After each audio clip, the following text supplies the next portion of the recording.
Армысыздар, бұл бизнес бастау каналы. Бұл канал бизнес жайлы, кәсіпті нөлден қалай бастау жайлы және қарыздан қалай құтылу жолдары туралы тұлғалық даму, сонымен қоса мотивациялық канал болып саналады. Сондықтан, егер сіз кәсіпке қызықсаңыз, немесе кәсіпте жүрсеңіз, ары қарай кәсібіңізді дамыту үшін осы каналда тек қана лайфхактар, кәсіпті қалай дамыту жолдары, табысты қалай көбейту, кәсіпті қалай масштабтау туралы, басыңызға қиындық келген кезде, бизнесіңізге бір қиындықтар келген кезде одан қалай қорықпай, қаймықпай шығу туралы пайдалы контенттер болады. Сондықтан каналға міндетті түрде тіркеліп алыңыз. Ұнаса лайк басыңыз, комментарийға өз ойыңызды міндетті түрде жаза кетіңіз. Сіздің де айтарыңыз, сіздің де берер кеңесіңіз бар. Сондықтан бәрін білем деген адам ешнәрсені білмейді деген сөз. Бәріміз бұл өмірде әрқашан оқушы болып қаламыз. Әрқашан шәкірт, білім іздеген шәкіртпіз. Сондықтан каналға тіркеліңіз, ендеше кеттік. Бүгінгі тақырып қарыздан шығудың нақты 5 жолы. Өзімнің басымнан өткен нақты 5 жол бар. Маған көмектескендіктен мен сіздерге бөлісейін деп отырмын. Менде де үлкен қарыздар болды. Басында менің мынау ой знаниямды тазаламай тұрып, ой санам қалыптасып қалған өзімнің парадигмаларыма ол кезде шығу өте қиын болды қарыздан маған. Өйткені артынан қарыздар жалғанып кете берді, артынан. Мен не жасасам да, қанша ақша тапсам да, еш қарыздың артынан қарыз кете берді. Сондықтан осы көмектескен нақты 5 жол бар. Соны сіздерге бөлісемін. Өзіме пайдалы болғаннан кейін ғана мен сіздерге кеңес етемін. Ең бірінші жолы бұл паниканы қою керек. Паниканы қойып, қабыл алып үйрену керек. Яғни қарызды қабыл алыңыз. Ешқандай адам қарыз болам деп әдейі жасамайды. Біреу мен қарызданайыншы деп кредит алмайды, басқа алмайды деген сияқты. Бәрі өзінің жақсы өмір сүру үшін, бәрі өзінің бизнесінің дамуы үшін, немесе бір жақсылыққа, тойға шашылып қалуы мүмкін, сол кезде бір қарыз алып қалуы мүмкін.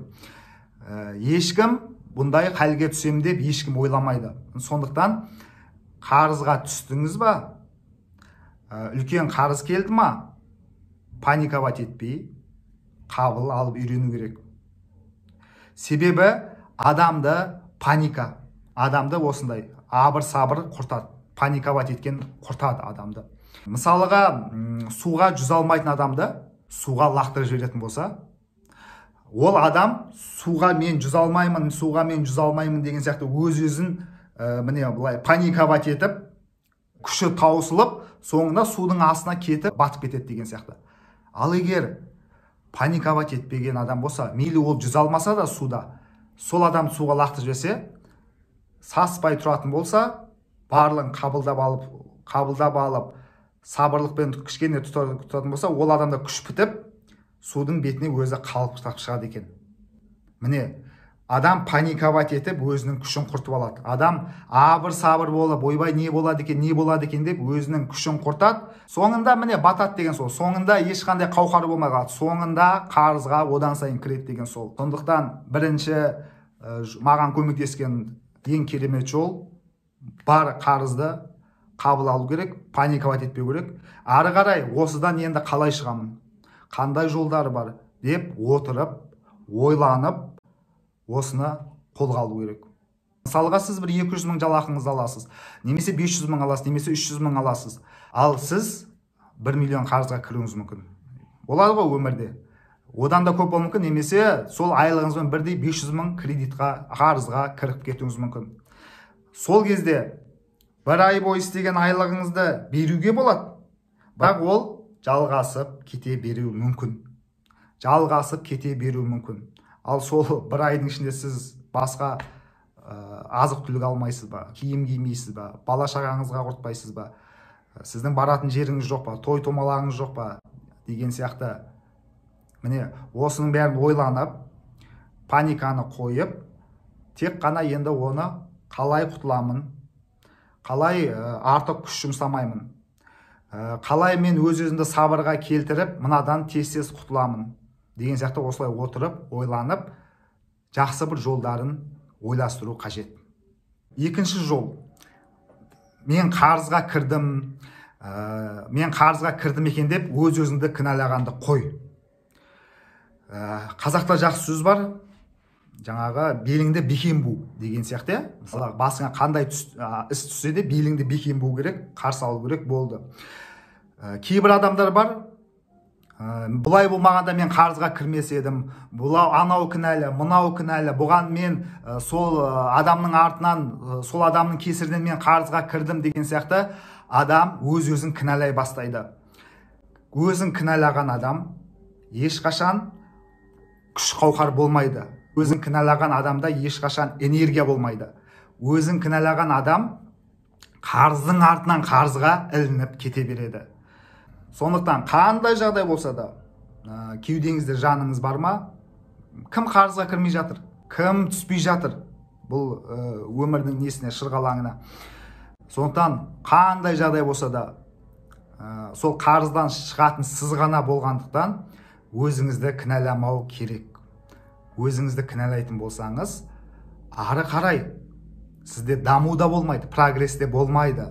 Ары қарай сол біреуді кінәлаумен, жалып айтумен еш нәрсені бітіре алмай өтіп кетуі мүмкін. Сондықтан да қарыз деген бұл өмірдің бітті деген нәрсе емес. Бұл өмірдің бір балансы, бірде былай болады деген сияқты. Қабыл алу керек, өз-өзінің кінәмі осылай болып қалды, енді мен бұдан қалай шығамын? Бұл барлығы сізді шыңдайды деген сөз. Қарыз ба, бұдан шығатын жолдар сізді шыңдайды. Барлығын қуанып қарсы алыңыз, сол кезде сізде күш бітеді. Басқа амалы жоқ. Ол настроениеңіз түсіп отқаннан, көңіл күй түсіп отқаннан сізге біреу қарызыңызды әкеп құйып бермейді. Сіздің көңіл күйіңіз жоқ екен деп біреу сізге көмектеспейді. Сондықтан өз-өзіңізді ешқашан кінәламаңыз, кінәлауды доғарыңыз. Үшінші маған көмектескен жолы бұл не беретінді емес, не алатыныңды ойла. Яғни, мен қарызы беруім керек, мен анаған беруім керек, мынаған берешегім бар, мынаған берешегім бар деп не беретінді ойлай беретін болсаңыз, сіз не алатыныңызға жете алмайсыз. Не алатыныңыз деген осы қарыздан құтылатын күніңіз, сіздің жарқырап өмір сүретін күніңіз, сіздің барлық үстіңізден ауыр жүк түскен күніңіз, соған жету қиын болады. Не беремін? Ойбай қарызым келе жатыр, ойбай кредитім келе жатыр деп осындай күйде жүрсеңіз, бүйтіп жүріп, сіз ақша таба алмайсыз. Табуыңыз мүмкін, бірақ азғантай ғана. Себебі сіздің күшіңіздің бәрі, сіздің энергияңыздың бәрі осы қарызға, осы шырғалаңға күшіңіздің бәрі кетіп жатыр деген сөз. Сондықтан, түсті ма, қарызсыз ба, ничего страшного. Ары қарай, жолдан сізді жан-жақтан тарту мүмкін, жолдан банк звондауы мүмкін, жолдан жаңағы қарыз алған адамыңыз звондауы мүмкін, сізді талауы мүмкін жан-жақтан. Бірақ сіз оның әрқайсысына былай жалтақтай берсеңіз, қарыздан құтылу өте қиын. Сондықтан не беретінді ойламаңыз, не алатыныңызды ойлаңыз. Не алатыныңыз дегенін, қашан мына қарыздан құтылатын күнге қашан жетемін, қашан еркін өмір сүремін, қашан үстімнен жүк түсетін күнге мен жетемін деген сол күнді ойласаңыз, сізде сондай күш қуат бітеді, жайлап құтыласыз. Қарыздардан құтылу керек, ақырындап құтылу керек. Оны қашып кеткен дұрыс емес, алдап кеткен дұрыс емес. Одан да осыдан шығатын жолды тез ізденіп, қай жерден мүмкіндік бар, қай жерден табыс тауып мен ертерек құтыламын деген ойды ойлайтын болсаңыз, сізде сол кезде идеялар келе бастайды. Сол кезде күш қуатыңыз бітеді. Сол кезде ғана жайлап ақырындап бәрінен құтылатын боласыз. Не беретінді ойлама, не алатын, қай күнге баратыныңызды, қандай арманыңызға жететініңізді, қандай қуанышты күнге жететініңізді ойлаңыз. Төртінші жолы бұл әрбір қарызды жапқан сайын өзіңізге сый құрмет жасап тұрыңыз, сыйлық жасап тұрыңыз. Яғни, кішкене бір қарыздан құтылдыңыз ба? Кішкене бір жаба тұрдыңыз ба? Кішкене бір өзіңізді бір жеңіл сезініп қуанып қалдыңыз ба? Өз-өзіңізге сыйлық жасаңыз. Себебі ми қуану керек. Ми қуанған кезде ол түсінбейді да, сіздің қарыз жауып жатқаныңызды түсінбейді. Ол қуанды, қуанды дағыны осы әрекетті жасай бергісі келеді. Осылай тез осы қарыздан құтыла бергісі келеді, осы әрекеттерді жасайды ми. Айтуыңыз мүмкін, мен өзімнен қарызымнан бір тиын артылып жатқан жоқ. Мен өзіме сыйлық қалай жасаймын? Сыйлық жасайтын едім, бірақ менде ақша қалып жатқан жоқ. Менде мүлдем ақша жоқ деуіңіз мүмкін. Сыйлық үлкен бір сомада болу маңызды емес. Сыйлық бір шоколад болуы мүмкін. Сыйлық бір монша болуы мүмкін. Сыйлық әдемі бір үстіңізге бір рубашка болуы мүмкін деген сияқты. Міне азғантайдан осылай сыйлық беріп отсаңыз, ми қуанады. Ми ол түсінбейді. Ол бір болмашы, ол сыйлық деп қабылдайды, болды. Сыйлық алған адам барлығы қуанады ғой. Сондықтан өзіңізді осылай жиі қуантып тұрыңыз. Әр қуанған эмоция сайын, әр эмоция сізге күш қуат береді. Әр қуанышыңыз сізді тез мына армандаған күніңізде, қарыздан құтылатын күніңізге қарай жетелейді. Ми қуанған сайын қарыздан құтылғысы келіп тұрады.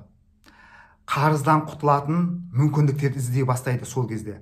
Қай жерден ақша табамын, қалай құтыламын, қалай тез жабамын деген сияқты үлкен мүмкіндіктерді ми іздей бастайды. Себебі бізге мүмкіндікті көрсететін осы миымыз, мүмкіндікті жабатын осы миымыз. Сондықтан осыны біз мейлінше қуантып, кішкентай болса да, азғантай болса да сыйлық көрсету керек, сыйлық беріп отыр. Әрбір қарызды жаптыңыз ба, бір кішкене болсын қарызды жаптыңыз ба, кішкене бір қуантып қойыңызшы, сыйлық беріңізші. Келесі үлкен қарыздарды ол оңай жабады. Келесі қарыздарды ол оңай жабатын болады. Міне мидың құдіреті деген осы. Ақшаны табатын да осы, ақшаны тапқызбайтын да осы миымыз. Қандай жағдай болса да өзіңізге сыйлық жасауды әдетке айналдырыңыз. Сыйлық деген үлкен сомада болуы маңызды емес. Азғантай не сыйлай аласыз? Әдемі музыка сыйлай аласыз ба?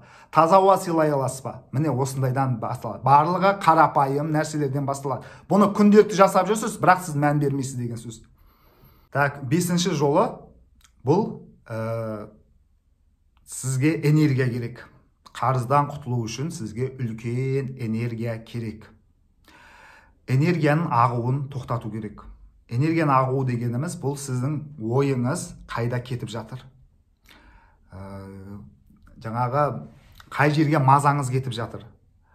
Кімді уайымдап жатырсыз. Энергияңыздың бәрі сонда кетіп жатыр деген сөз. Сондықтан тез арада тоқтату керек. Тоқтатпасаңыз, сізде қарыздан құтылу шансы азаяды деген сөз. Ақша табу шансыңыз азаяды. Энергиям қайда кетіп жатыр? Мән беріңіз. Энергияны өзіңізге толықтырыңыз. Қай жерден толықтырыңыз? Өзіңізді рахат күйге бөлей беріңіз. Өзіңізге жағдай жасай беріңіз. Басқа амалы жоқ. Үлкен қарыздан құтылу үшін сізге үлкен энергия керек. Үлкен күш қуат керек. Ал енді энергияны қайдан алуға болады деген сұрақ болатын болса, энергияны өзіңіз неден рахат аласыз, сол жерге өзіңізді салыңыз.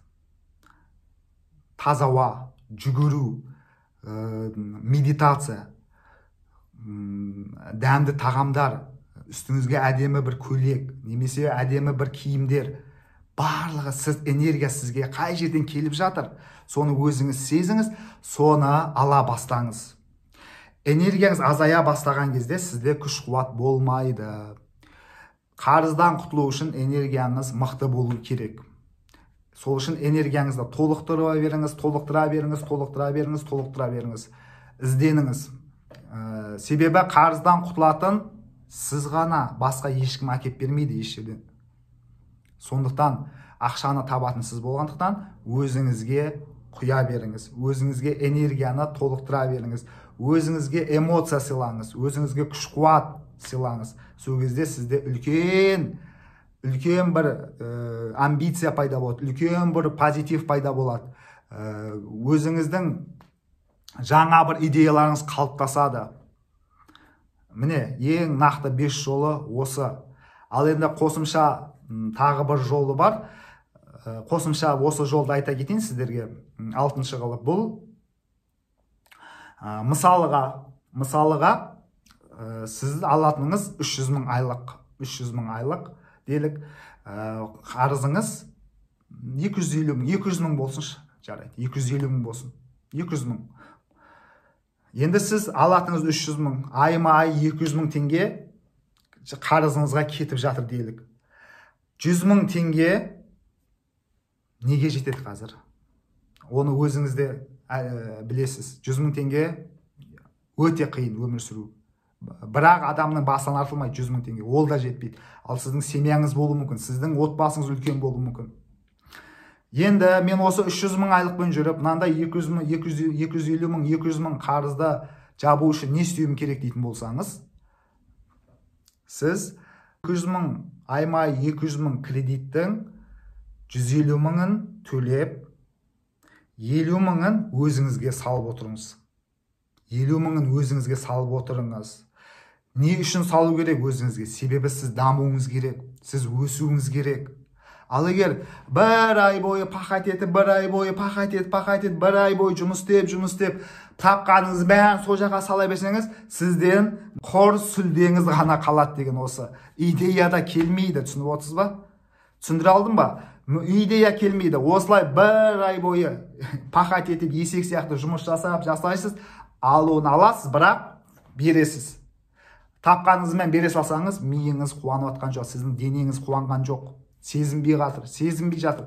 Ал сезіну үшін сіз ана жаққа беретін кредиттен кішкене өзіңізге салуыңыз керек. Неге салуыңыз керек?